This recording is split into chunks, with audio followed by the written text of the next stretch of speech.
To me, this gap exchange encounters that we had were really, really, really precious, because I get to know and understand my own context more and get to know and understand other contexts and dynamics more. All the conversations that we had were around community, and it's helped me a lot to think about what community is in the arts.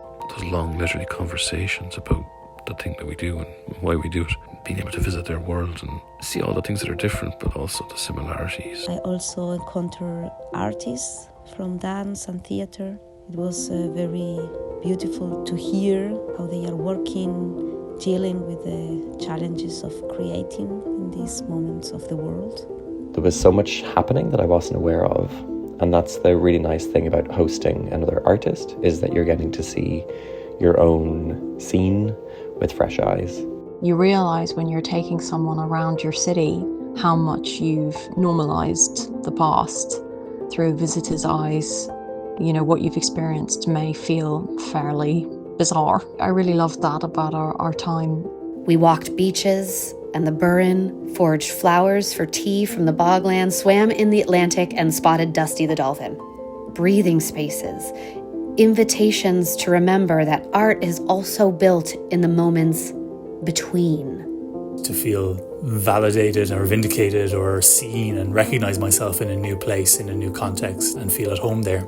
It became a very warm gathering. People were kind and involved. There were flowers, and beautiful dialogues arose about care, mental illness, ableism, and so on. We were cycling around together. We took the ferry in Amsterdam. We also went to the sea and walked in the forest.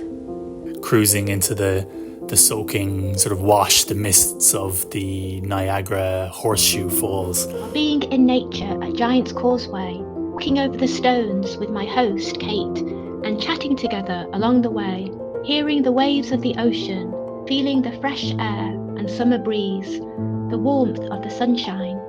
It was really invigorating to see the Netherlands through Amparo's eyes. Walking through this magical, beautiful forest to visit Dunia's home in the woods and feeling so at home in that space and felt so familiar, kind of felt like my own place. And that sense of knowing somebody a little bit better through that experience. The whole festival in the city was really amazing. It was amazing to see lots of performances, but seeing it, this warm place, through Donald's eyes was really amazing. To have the opportunity to share my creative practice with other artists and creative practitioners in an independent art space, and to come away feeling refreshed and inspired. I felt like Buffalo was a city I'd love to make work in. I could see that possibility opening up in the future, which I wouldn't have if I hadn't been part of Gap Exchange. Whenever I return to the Netherlands, it feels like I have the beginnings of some really exciting relationships there. I really made a friend on this programme. That's something that's not always easy to do in an industry where we're all supposedly competing with each other and pit against each other. In this hard world, I like to connect more in a soft way, and that is what Gap Exchange exactly did.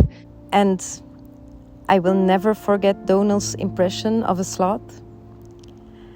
And I am grateful for all of that. I am very thankful. So thanks a lot for everything.